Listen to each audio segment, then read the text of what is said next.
Story number 1. In the morning, Dennis woke up with a pleasant feeling of lightness in his body. He hurried out of bed and went to the bathroom, where he was glad to wash his face and dry himself with a soft towel. Wrapping the towel around himself, he headed for the kitchen. There he found his mother-in-law sitting at the table with her foot on the leg, wearing a robe and smoking. A slightly cooled omelet and a cup of coffee were already on the table. His mother-in-law watched him with unusual tenderness as he ate his breakfast. "We need to talk," she said solemnly. Dennis knew from experience that such a phrase usually didn't bode well, but he had nothing to object. "I don't want to disturb your family, so I'll move out." He nodded silently in agreement. After a moment's silence, she added, "You may have noticed that I like to be in control. Everyone has their own way of doing things, but when I take charge, it usually benefits everyone." Dennis nodded and felt a twinge of envy. What a person she is, able to boss everyone around, he thought. "You lack experience," his mother-in-law sighed. Dennis looked at her in surprise. She quickly got up, shook off her robe, and went to change. While Dennis washed the dishes, his mother-in-law quickly got ready and went shopping. She returned with 2 small bags filled with various things. Dennis gallantly intercepted the bags in the hallway and unloaded them in the kitchen, following his mother-in-law's instructions on where to put each item. The bag contained alcohol, rum, and coke. Rum is rum, he thought. Nothing wrong with this case. After the hot street, the mother-in-law went through her closet and her things for a long time, and then spent ages in the shower. Dennis fidgeted on the sofa in languid anticipation, wondering what would happen next. Finally, a noise came from the hallway. "Well, Dennis, are you ready?" His mother-in-law stood in the doorway, wearing only a wide black ribbon around her neck from her clothes, her face adorned with bright makeup. "We're going to check you out now," she said in a promising tone. "Run to the bedroom," I said. Dennis entered the bedroom, hearing the stern stomping of heels behind him. He stopped at the edge of the bed and turned to hug the woman, but she silently pushed him away, and he sat up, looking down at her. It looked like today was going to be a holiday, especially since his wife was away for 2 weeks. Life with his mother-in-law took on new colors. The day passed like a fairy tale, and Dennis fell asleep from exhaustion. When he woke up, it was already evening outside. I slept at least 2 hours, he thought, getting up and stretching. From the kitchen came the pleasant aroma of something roasting, which made his stomach rumble. Dennis headed into the living room, where his mother-in-law was sitting on the same couch reading a women's magazine. "What a sleeper you are, my dear son-in-law," she said, putting the magazine aside. "I didn't want to wake you up. You must have expended a lot of energy." Dennis hummed uncertainly in response. "Why don't we enjoy a home-cooked dinner tonight?" "I've already made dinner." When they entered the kitchen, the mother-in-law was working at the stove, and Dennis was helping to set the table. Soon 2 plates with fried potatoes, homemade cutlets, pickles, and other things appeared on the small kitchen table. Opening the refrigerator, the mother-in-law pulled a bottle of vodka out of the freezer, deciding it would go well with the appetizers. Dennis hesitated a bit looking at the bottle, but finally agreed. While he was setting the glasses down, the phone rang. It was his wife calling from the beach. Answering the phone, Dennis assured her that everything was fine and they weren't fighting. After a brief conversation about the weather and their whereabouts, Dennis' wife mentioned that she had an opportunity to extend their vacation for another week at the beach. Dennis silently watched his mother-in-law, who was standing next to him, having overheard the entire conversation. "Okay, stay, but be sure to call me often and be careful out there," he instructed. "Okay, take care," she replied, ending the conversation. Dennis tucked the phone away in his pocket, and his mother-in-law said, "At least my daughter will be able to rest easy on the beach for a few more days." The mother-in-law suggested, "Sit down, eat." "Everything is already cold." They sat down at the table, and Dennis quickly poured cold vodka into shot glasses. "Well, to my mother-in-law," he suggested, raising a shot glass for a toast. "Oh, don't embarrass me," the mother-in-law smiled. though it was obvious she appreciated the kind words. They drank, snacked, and proceeded with the meal. The conversation revolved around their daughter, and the mother-in-law shared amusing anecdotes from their lives, causing bursts of laughter. Dennis felt a prick of guilt. He sipped from his shot glass and, snacking on a crisp pickle, asked, "I wonder how you've managed to live so well all these years, considering she's not your biological daughter." Her mother-in-law furrowed her eyebrows and set her shot glass on the table. "How did you find out about this?" she asked. Dennis looked confused. "Did that old fool tell you, or did she blab it to you herself?" There was silence in the room as Dennis pondered his answer. His mother-in-law sighed and gestured for another shot glass to be brought. He filled both shots, and they drank in silence. "I've always dreamed of having children," the mother-in-law confessed. "I sought medical help, but nothing helped. But I have a friend who used to work in an orphanage. She's the one who got me through it." Dennis breathed heavily as his mother-in-law continued her explanation. "She told me that my wife was adopted and had her name changed when she was just a little girl. She had been raised in a strict orphanage where mores were not at all what was commonly believed. It was better not to know the details." She spoke quietly about her past. Then, with a sigh, my mother-in-law mentioned that she had become interested in my philandering husband. I felt that trouble was brewing in my womanly heart, and my suspicions were confirmed when I caught them together one day. I scolded them severely, ensuring that they would remember it for life, or so I hoped. My mother-in-law shook her head, signaling that she had broken off their meetings. But as fate would have it, he became infatuated again with a new young girl who ended up getting pregnant by him.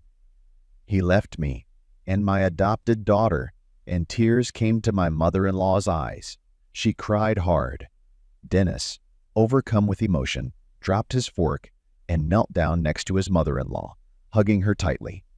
For a while, they sat in silence, comforting each other. "Well, life goes on," my mother-in-law said, wiping away her tears and gesturing for us to sit back down at the table. "We haven't finished eating or drinking the whole bottle yet. Come on, let's sit down and continue. And later, I'll put on my stockings and give you exactly what you've wanted since this morning." Story number 2. Our relationship is strong, and we communicate harmoniously with her parents. They are modest, diligent people with admirable qualities.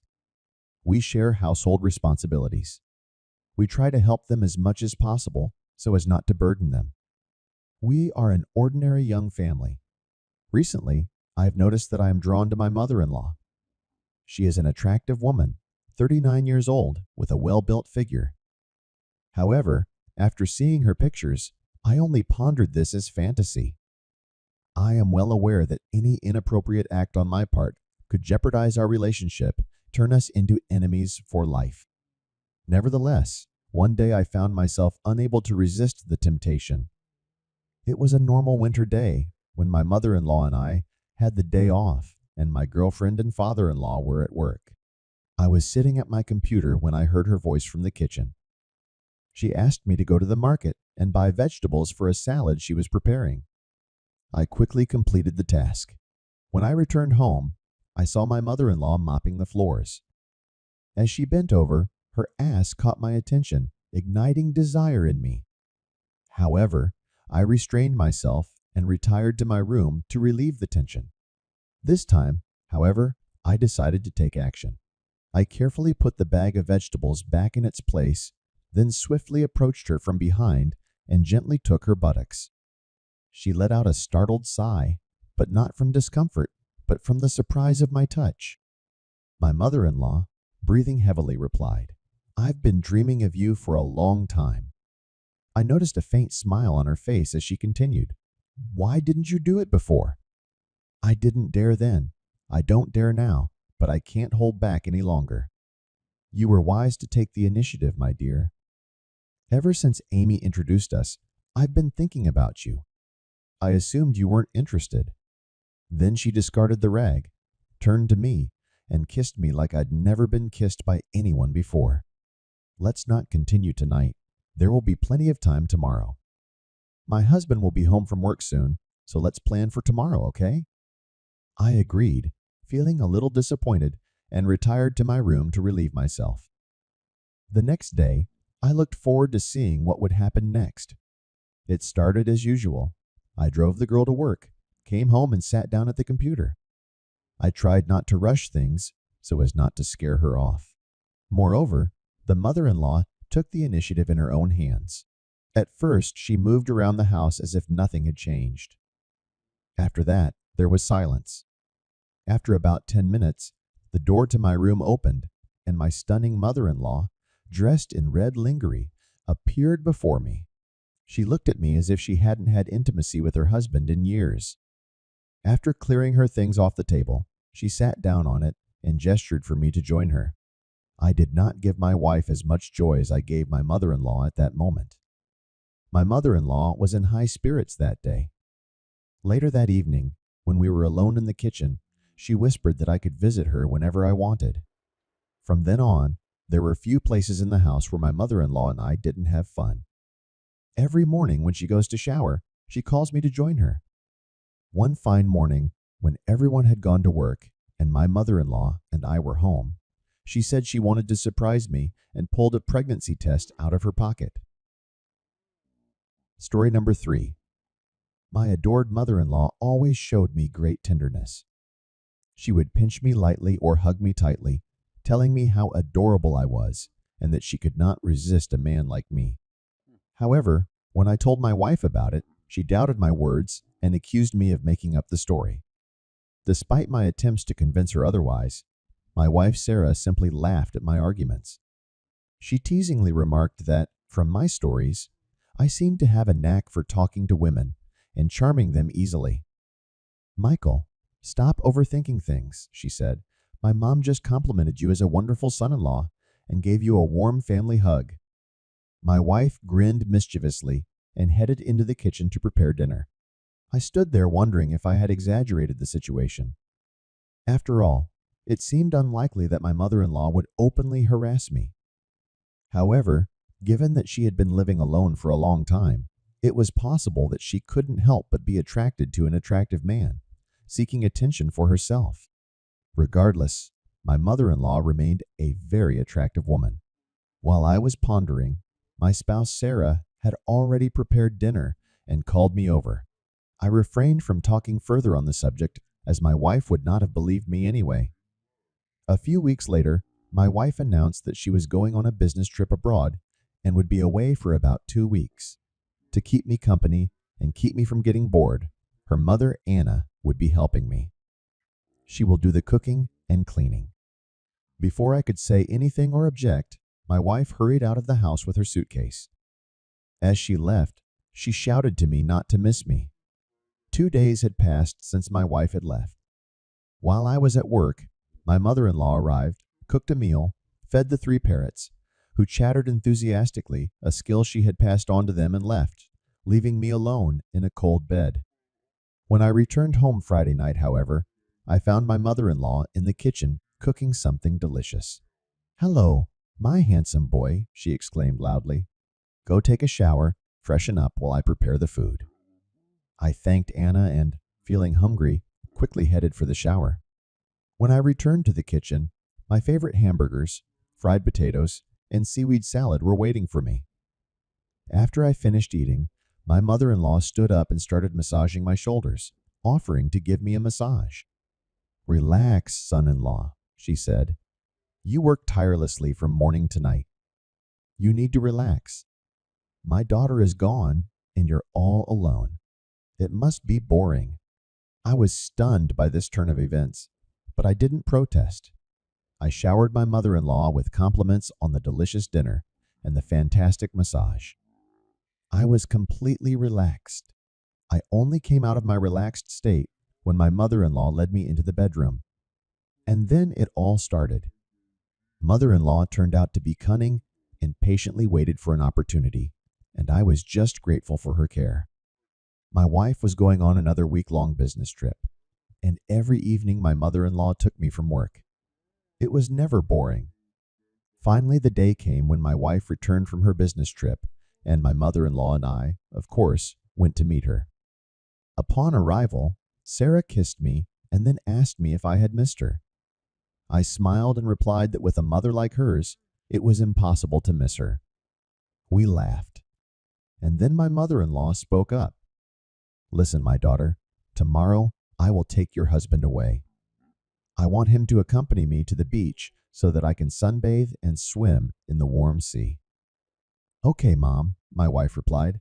"I would go with you too, but I have to work." At that moment, I felt relieved and happy to be going to the beach with my favorite mother-in-law. I love my wife dearly, but my mother-in-law is something else entirely. She attracts in a forbidden way, and the forbidden always beckons me. Sometimes thoughts come over me that this is all wrong, but my desires coupled with my mother-in-law being so available bring me back to reality. I don't want it to end. Her massages are heavenly, and of course you can imagine that she does a great job with other types of massages as well, not always using her hands. Story number 4. Visiting my mother-in-law is always a delightful experience. The serene atmosphere created by the chirping birds, blooming flowers, and insects in the grass is truly indescribable. As I walk around the property, I can't help but notice my mother-in-law moving gracefully in her swimsuit. Eliana, as she is known, has a stunning physique, and the outfit she chooses perfectly complements her beauty. While her style of dressing may be unconventional, it certainly emphasizes her figure. However, I must admit that her presence can be distracting, preventing me from focusing on even the simplest of tasks. Nevertheless, watching her attempts to draw attention to herself is intriguing and amusing. Fortunately, I've found solace in wearing comfortable shorts that alleviate most of my concerns. However, one quandary remains constantly watching Eliana. While her swimsuit may not be as noticeable when I'm sitting under a tree, she persistently manages to get my attention. One day, she leaned against the fence and inquired about my brooding mood. I made a joke, explaining that her very presence prevented me from doing other things. We laughed, and she felt satisfied that teased her son-in-law, a frank swimsuit. Mother-in-law began to complain that there is no one to help at home to make repairs. Her husband, my father-in-law, is always somewhere on the road, then fishing, then with friends all day playing cards. But I think that the father-in-law has a young mistress, so with her he spends all his free time, and the mother-in-law deceives that fishing with friends goes away, in general is not when he does not do the house. As the mother-in-law said, "All hope is in you, son-in-law. You will help me in everything." Eliana herself knows that her husband goes out, that he does not miss any girl he meets. Until the evening, the mother-in-law was tormented by the problem of her husband's absence and clearly decided to take some action. Several times, she started a conversation about her husband's infidelity, about his promiscuity towards women. I agreed, calling all men and my father-in-law, in particular fools who only think how to cheat on his wife. And when in response to a call from my mother-in-law with a proposal to come to my wife's house, I again referred to the busyness. That's when Eliana decided to take revenge. Terrible revenge.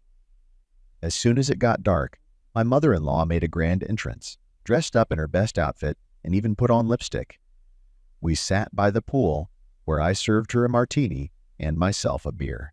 Our conversation started with construction problems, but soon turned to personal matters. She couldn't contain her anger over her husband's infidelity, expressing a desire to meet his mistresses and physically hurt them. Fortunately, alcohol was already pouring in rivers, and there was no way to go to the city. The last bus had left hours ago. Eventually, the mother-in-law calmed down and decided to reciprocate her son-in-law's advances in order to take revenge on her husband. Simply put, she had long thought of cheating on him, but had not found a good reason until fate presented her with the opportunity. The moral dilemma was set aside, and retribution followed. The next morning, the mother-in-law woke up satisfied as she had spent the night seeking revenge on her unfaithful husband with the help of her son-in-law.